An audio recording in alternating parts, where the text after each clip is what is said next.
बिस्मिल्लाहिर्रहमानिर्रहीम, अस्सलाम वालेकुम। मैं असदुल्ला खान हूँ। 3-4 चीज़ों को इस वीडियो में हम डिस्कस कर लेते हैं। एक तो आज अली अमीन गंडापुर साहब बहुत गरजेबर से हैं और ऐसे अल्फाज का इस्तेमाल किया है पहली मर्तबा जो बहुत ही सख्त हैं और कभी यानी एक वज़ीर आला इस तरह के अल्फाज इस्तेमाल कर रहा हो तो मैं समझता हूँ कि अगरचे लोगों की याददाश्त कमज़ोर है, पहले शहबाज शरीफ साहब भी इस तरह की ज़बान इस्तेमाल किया करते थे, सदर के ख़िलाफ़ किया करते थे, लेकिन आज अली अमीन गंडापुर साहब ने अपने गवर्नर के लिए, अपने सूबे के गवर्नर के लिए अल्फाज इस्तेमाल किए। क्या किया, क्या इसमें मसला क्या है, इस पर इतना शोर शराबा क्यों मचा हुआ है, इस पर बात करेंगे। फैसल वाडा साहब ने माफ़ी नहीं मांगी, मुस्तफ़ा कमाल साहब ने माफ़ी मांग ली, एक की ने माफ़ी मांगी कबूल नहीं हुई, दूसरे ने मांगी ही नहीं, मगर क्यों नहीं मांगी, इसके 3-4 पहलू बड़े इंपॉर्टेंट है, इस पर मैं बात करूँगा। दूसरा, इमरान खान के लिए क्या प्लान बनाया गया है, असल कहानी क्या है, यानी इमरान खान क्या वाकई उनको लंबे अरसे के लिए जेल में रखने का मंसूबा, काबिल अमल मंसूबा बना लिया गया है ऐसे वक्त में कि जब जुडिशरी जो है वो खड़ी हो गई है? क्या मुमकिन है इमरान खान को लंबे अरसे के लिए जेल में रखना बगैर किसी केस के? ये बड़ा इंपॉर्टेंट है देखना। इसके 2 पहलू हैं, दोनों पर मैं बात करता हूँ। और इसके अलावा जो 1-2 चीज़ें, मतलब काजी साहब ने आज फरमाया कि झूठ बोलने से ये जो यूट्यूबर्स हैं या मीडिया पर्सनस हैं ये झूठ बोल के डॉलर्स कमाते हैं। ज़रा इस पर मैं ज़रूर कमेंट करना चाहता हूँ। शुरू कर लेते हैं ज़रा तौहीन अदालत से। फैसल वाडा साहब, देखिए आज फैसल वाडा साहब ने को मुआफ़ी मांगने के लिए 1 हफ़्ते का वक्त मिला है। पता नहीं अदालत क्यों वक्त दे रही है, जब वो कह रहे हैं कि मैं मुआफ़ी नहीं मांगूंगा, जब वो कह रहे हैं कि मुझे मुआफ़ी मांगनी ही नहीं है, तो अदालत वक्त क्यों दे रही है? अदालत मौके पर पूछे कि हाँ भी माफ़ी मांगना चाहते हो, वो कह रहे नहीं, तो आगे बढ़े। लेकिन एक होता है ना, नहीं तुम दे लो टाइम। एक बंदा कहता है नहीं मुझे टाइम नहीं चाहिए, मैं तो माफ़ी मांगूंगा ही नहीं। आप कहते हैं नहीं फिर भी आप टाइम ले लो, फिर भी टाइम ले लो। इतनी मेहरबानी फैसल वाडा पे क्यों हो रही है, ये मेरी समझ से बाहर है। लेकिन कुछ सवाल बहरहाल ज़रूर उठे हैं और फैसल वाडा ने बाहर आकर क्या कहा, उन्होंने कहा भाई मैं माफ़ी मांग तो लूँ मगर मुझे बताओ तो सही मैंने गलत क्या किया है। मैंने तो कुछ गलत किया ही नहीं है। इसका मतलब वो क्या कह रहे हैं, वो कह रहे हैं कि मुझे कुछ गलत, यदि मुझे लगता ही नहीं है मैंने गलत किया तो मैं माफ़ी क्यों मांगूं। यानी वो अपने कहे पर कायम हैं, जबकि अदालत समझती है कि उन्होंने तौहीन अदालत की है। अच्छा, अब मुस्तफ़ा कमाल साहब ने माफ़ी मांग ली, मगर उन्होंने भी दिलचस्प बात की बाहर निकल के। मुस्तफ़ा कमाल साहब ने कहा कि मैंने गलती कोई नहीं की, फिर भी माफ़ी मांग रहा हूँ। यार बड़ा एहसान है आपका कि आप माफ़ी मांग रहे हैं बावजूद इसके कि आपने कोई गलती नहीं की। अगर आपने गलती नहीं की तो आप कहें कि आपने गलती नहीं किया, माफ़ी क्यों मांग रहे हैं, खड़े रहें। फिर आप माफ़ी मांग ली लेकिन कहते हैं कि मैंने गलत बात कोई नहीं की भाई, लेकिन फिर भी माफ़ी मांग रहा हूँ, यानी मैं एहसान कर रहा हूँ। तो उस पर फिर जज साहब ने, अदालत ने बिल्कुल सही कहा। अदालत ने कहा कि मुस्तफ़ा कमाल साहब को अगर नदामत है और वो गैर मुशर्रत माफ़ी मांग रहे हैं, अगर वाकई नदामत है, तो फिर वो एक और प्रेस कॉन्फ्रेंस करके इसकी वजाहत क्यों नहीं कर रहे, और वो क्यों नहीं कह रहे कि मैं जो है वो माफ़ी मांग, उस प्रेस कॉन्फ्रेंस में क्यों नहीं कह रहे कि वो माफ़ी मांग रहे हैं। तो ये एक बहुत ही, मैं समझता हूँ कि अहम नुक्ता जो है वो उनके है। यानी अदालत बेसिकली इंटेंशन देखती है कि इंटेंशन क्या है, आपकी इंटेंशन क्या है, अदालत ये देखती है बेसिकली। और जब आप अदालत को लग रहा होता है कि आपकी इंटेंशन माफ़ी मांगने की नहीं है, सिर्फ अपने आप को बचाने की है, तो फिर जाहिर है मामला मुख्तलिफ होता है। लेकिन अब देखें इसमें क्या होता है। काजी फैसल साहब बैठे।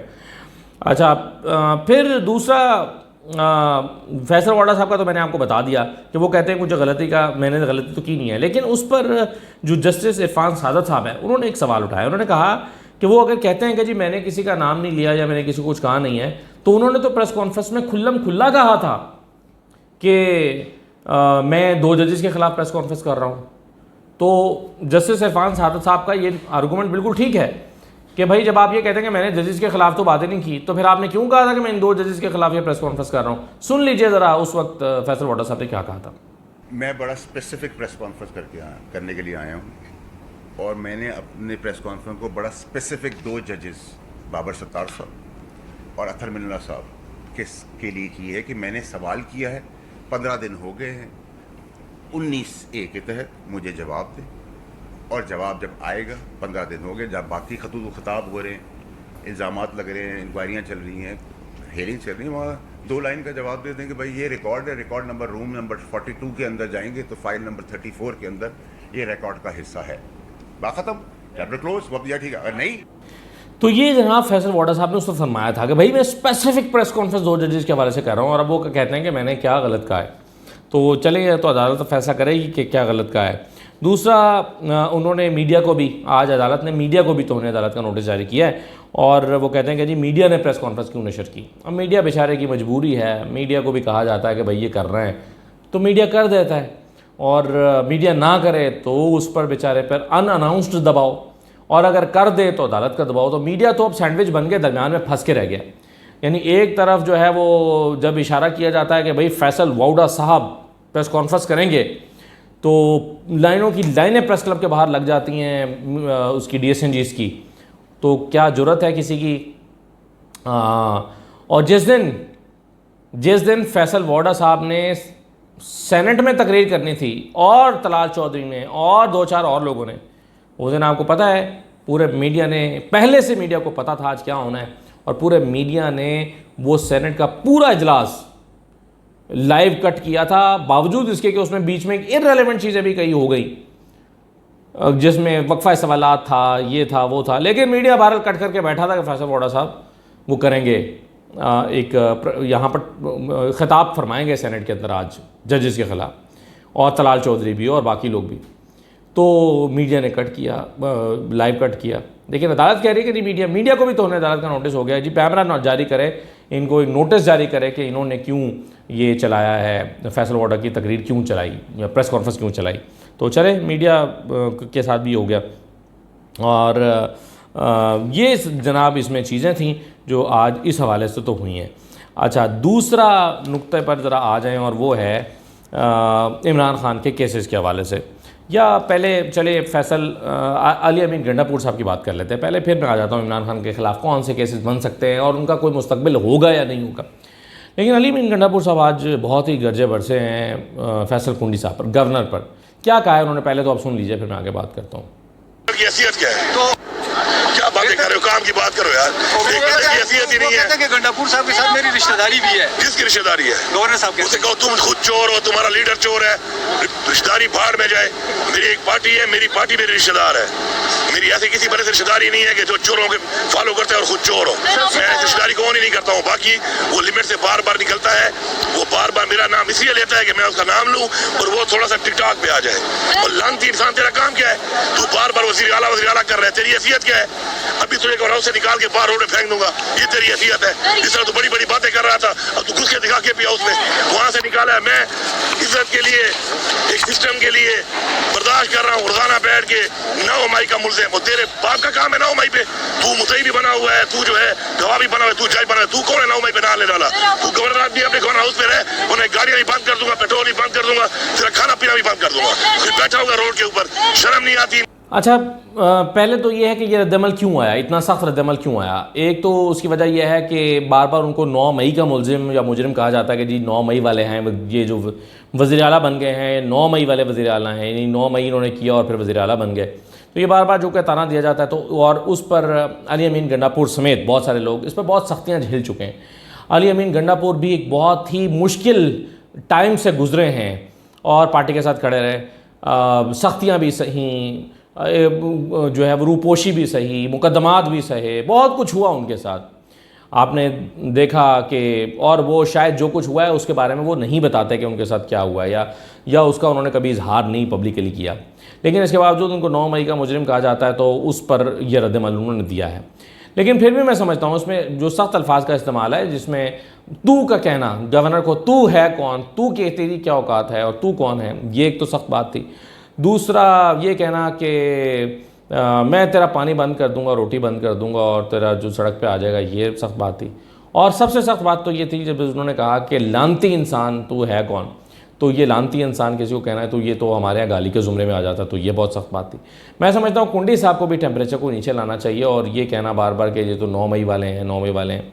मेरा ख्याल है कि वो 9 मई के मुकदमात चल रहे हैं सबके ऊपर, वो जो हैं उनको भी छोड़ा नहीं जाएगा। आर्मी चीफ कई दफ़ा कह चुके हैं जो 9 मई में मुलव्वस हैं, आर्मी चीफ कह चुके हैं कि उनके साथ कोई रियायत नहीं बरती जाएगी। तो हमें यकीन है कि नहीं बरती जाएगी, और अगर 9 मई वालों के साथ रियायत नहीं बरती जाएगी तो फिर दूध का दूध पानी का पानी होगा।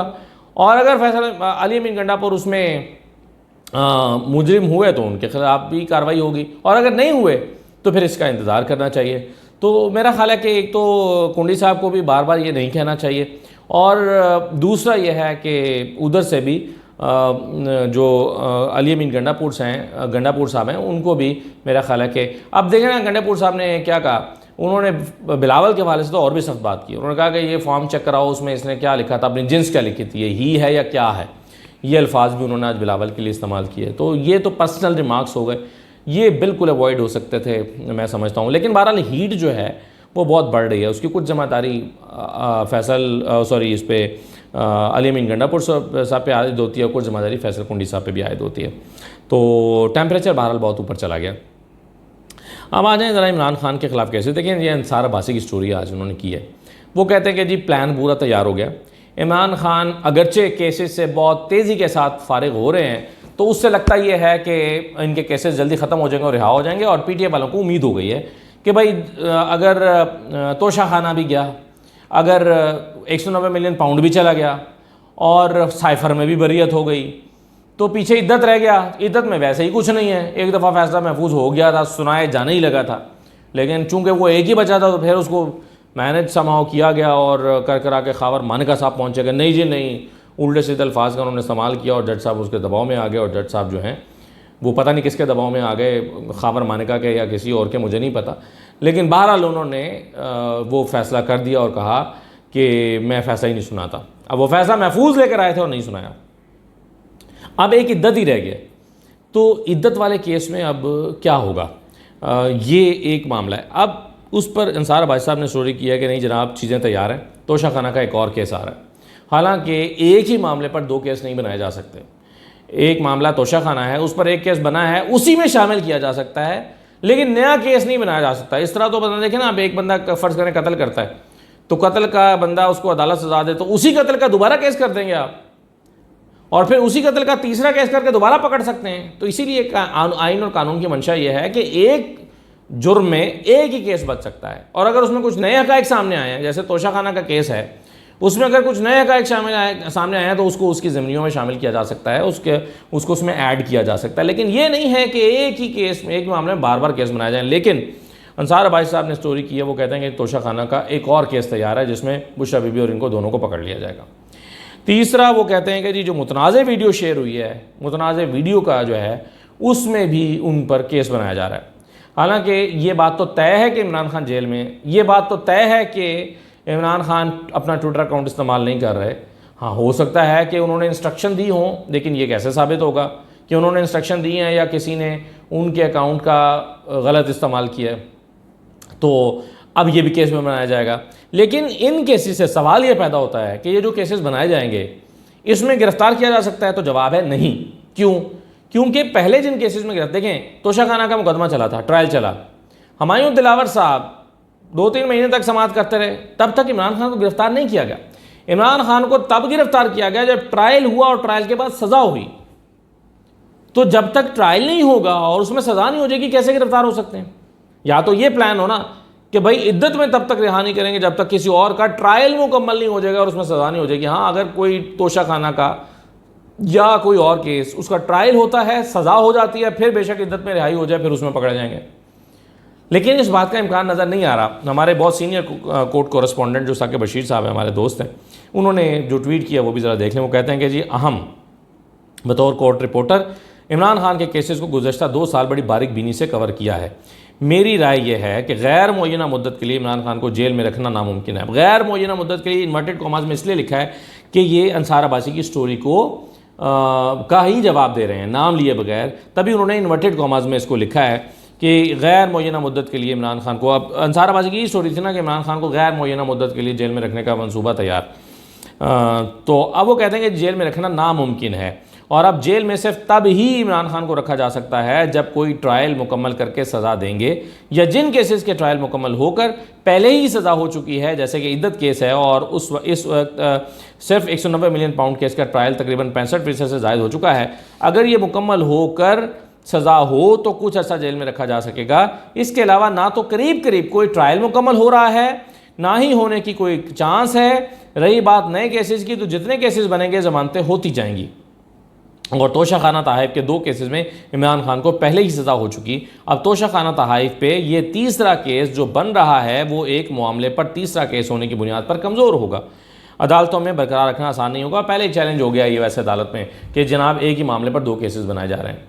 तो इसलिए अदालतों में देखा जाए तो ये बात काबिल कबूल दिखाई नहीं देती कि इमरान खान को लंबे अरसे या गैर मुअय्यना मुद्दत के लिए जेल में रखा जा सकता है। कानूनन और केसेस के हिसाब से तो नहीं रखा जा सकता। जो इस वक्त केसेस की पोजीशन है वो आपको साकिब बशीर साहब की इस ट्वीट से अंदाज़ा भी हो गया होगा। तो बहरहाल मंसूबा बनाने वाले तो मंसूबा बनाते हैं, लेकिन उस पर एग्जीक्यूट होने के लिए अदालतों की मुआवनत दरकार होती है। लेकिन क्या अदालतें खड़ी हो गई हैं? अदालतें हक़ और सच के या अपने तौर पर इंसाफ करने के की ठान चुकी हैं या दबाव कबूल कर रही हैं? तो ये बहरहाल इम्पॉर्टेंट बात है जो देखनी पड़ेगी। अच्छा, तीसरा ये है कि जो मामला, बल्कि एक और जो चौथा मामला है वो ये है कि इस्लामाबाद हाई कोर्ट में एक और डेवलपमेंट हुई है। जस्टिस मोहसिन अख्तर कियानी साहब ने FIA को बैरिस्टर गौहर और रऊफ़ हसन के ख़िलाफ़ तादीबी कार्रवाई जो है सो रोक दिया है 25 जून तक। ये क्या मामला है? ये बुलाया गया था FIA की तरफ से कि जनाब आप पेश हों, ये कैसे ट्विटर पे इमरान खान की अकाउंट में मुतनाज़ वीडियो कैसे अपलोड हो गई, वो जो हमीदुर्रहमान कमीशन से मुतल्लिक है और 1971 से मुतल्लिक है, वो कैसे अपलोड हो गई। तो उस पर जो है वो FIA इनको बुला रहा है। आज भी उमर अयूब साहब जो हैं वो भी गए हुए थे और बाकी लोग भी। तो उस पर ये इस्लामाबाद हाई कोर्ट से उन्होंने रजू किया और कहा कि जी इस पर हुक्म इम्तना दें। तो FIA को रोका गया है कि जनाब आप अपनी कार्रवाई तो ज़रूर करें, और इनको भी कहा है कि आप जाएं और FIA के सामने पेश हो, उनसे ताउन करें इन्वेस्टिगेशन में, लेकिन कोई तादीबी कार्रवाई 25 जून तक यानी अगली समात तक ना की जाए। ईद के बाद तक के लिए इसको रोक दिया गया है इस्लामाबाद हाई कोर्ट के जस्टिस मोहसिन अख्तर कियानी साहब की तरफ से। तो ये एक रिलीफ यहाँ पर PTI को मिला है। काजी फ़ाइज़ साहब ने फरमाया कि झूठ बोलने से मीडिया को डॉलर्स मिलते हैं। अच्छा, मीडिया यानी उनका इशारा शायद सोशल मीडिया की तरफ या डिजिटल मीडिया यूट्यूबर्स की तरफ भी है कि यूट्यूबर झूठ बोल के डॉलर्स कमा रहे हैं। तो पहली बात तो यह है कि यहाँ पर तो जजेस को भी लाखों रुपए की तनख्वाह मिलती है, तो वो अपना काम कितना कर पा रहे हैं? कोई उनसे भी तो पूछे कि आप अदालती निज़ाम को 140वें नंबर पर लेकर गए हैं, तो आपके घर में तो वो जो 15 लाख रुपए की तनख्वाह है वो हर महीने आती है, और डॉलर्स में कन्वर्ट करें 15 लाख रुपयों को तो ये जो है वो कुछ 6,000 डॉलर बन जाते हैं। तो आप ये 6,000 डॉलर आप जो ले रहे हैं, मरात अलग हैं, पेट्रोल अलग है, मुलाजमीन अलग हैं, सिक्योरिटी अलग है, ड्राइवर अलग है, खानसामे अलग हैं। तो ये आप किस चक्कर में जो है वो किस कारकर्दगी के तहत आप ये ले रहे हैं? माजी की गलतियों को आप दुरुस्त करते फिर रहे हैं काजी फ़ैसल साहब, तो तस्लीम कर रहे हैं ना फिर कि माजी में जजेस ने गलत फैसले किए, तो फिर उन जजेस की जो मरात हैं उसको भी ख़त्म करें। माजी के जजेस अगर गलत फैसले करके गए तो उनकी मरात उनके ख़ानदान को क्यों मिल रही हैं? और काजी फ़ैसल साहब हिम्मत करके सच बोल दें और बताएं कि ये बल्ले का निशान जो छीनने का फ़ैसला था ये कैसे हुआ था। बस एक सच बोल दें, बाकी पूछने की ज़रूरत ही नहीं है। एक सच बोल दें। वो जो उन्होंने सिद्दीक जान से कहा था ना, इधर आओ मुसलमान हो, सच बोला करो, डांट पिलाई थी। तो काजी फ़ाइज़ ईसा साहब जो हैं एक सच बोल दें, बाकी तो मीडिया चलो झूठ बोलता है जो भी करता है, लेकिन आप भी सच बोल दें कि ये बता दें कि बल्ले को छीनने का फ़ैसला कैसे हुआ था, उसकी हकीकत क्या है, उसकी सारी कहानी क्या है, ये बता दें, ताकि हम भी कहें कि हाँ यार ये बिल्कुल ज़बरदस्त बात है। ये कैसे था प्लॉट, क्या प्लॉट था उसका कि फ़ैसला हो चुका था कि तहरीक इंसाफ को बल्ले का निशान नहीं मिलना। इलेक्शन कमीशन अपनी गेम खेल रहा था, इलेक्शन कमीशन ने फैसला किया, फिर पेशावर हाई कोर्ट गया, पेशावर हाई कोर्ट का ऑर्डर आया कि बल्ले का निशान दें, फिर भी नहीं दिया, फिर उसको चैलेंज किया, फिर सुप्रीम कोर्ट में चले गए, फिर बल्ले के निशान तैयार करके लिस्टें बना के रखी हुई थी जो जारी कर दी 10 मिनट में। फैसला आया, उधर से ये चिमटा, ये बैंगन, ये आना शुरू हो गए सारे निशान। तो ये क्या प्लॉट था कि तहरीक इंसाफ को बल्ले का निशान नहीं देना? क्या प्लॉट था ये बता दें काजी फ़ैसल साहब, तो बात ख़त्म हो जाएगी। हम भी मान जाएंगे हाँ भाई डॉलर्स के लिए झूठ बोल रहा है मीडिया। और ये जेनेरिक स्टेटमेंट देना, भाई जो झूठ बोल रहा है उसको बुलाएं, केस बनाएं उसके ऊपर। जो गलत स्टोरी कर रहा है, जो झूठ बोल रहा है, उसको बुलाएं, केस बनाएं। स्वीपिंग स्टेटमेंट क्या होती है? आतर मिन्नल्लाह साहब ने क्या एतराज़ किया था अभी वज़ीर आज़म पर? कहा था कि जी सबको काली भेड़े क्यों कहा है आपने? जो काली भेड़े हैं उनके खिलाफ रेफरेंस लेकर आएँ। तो मैं भी यही कहता हूँ अदलिया से कि जनाब जो झूठ बोल रहा है डॉलर्स के लिए उसको पकड़ें, केस बनाएं, बुलाएं अपनी अदालत में, तौहीन अदालत करें उसके ऊपर। लेकिन ये जेनेरिक स्टेटमेंट क्या होती है जनाब? तो ये नहीं होना चाहिए, ये मेरा ख्याल है, ये मेरी राय है। अच्छा, अब आखिरी बात यह है कि आजकल हम बड़ा सुन रहे हैं शोर शराबा कि महंगाई कम हो गई, महंगाई कम हो गई, महंगाई कम हो गई। तो महंगाई का कम होना, पहली मेरा इस पर जो है वो, कल भी प्रेस कॉन्फ्रेंस की थी ना मुसद्दिक मलिक साहब ने, उन्होंने कहा था मुसद्दिक मलिक साहब ने कि जी 38% से फूड इन्फ्लेशन जो है वो 11% पर आ गई है। तो मेरी इस पर राय यह है कि हर साल चंद हफ्ते या महीने ऐसे आते हैं जब नई सब्जियां और नए फ्रूट्स मार्केट में आते हैं, तो उन दिनों में वो सस्ते हो जाते हैं। और फिर इस वक्त लकीली ये हुआ है कि इंटरनेशनल मार्केट में ऑयल प्राइसेस कम हुई हैं, उसका भी एक इम्पैक्ट आया है। लेकिन जब ये सीज़न ख़त्म होगा टमाटर का, आजकल टमाटर सस्ते हैं, 80 रुपये किलो हैं, लेकिन जैसे ही ये सीज़न ऑफ होगा तो टमाटर 200 पे 300 पे चले जाएंगे। और पेट्रोल की कीमत इंटरनेशनल मार्केट में जब बढ़ेंगी तो फिर आप 20-25 रुपये बढ़ाएंगे, फिर डीजल महंगा होगा, फिर इन्फ्लेशन हो जाएगी।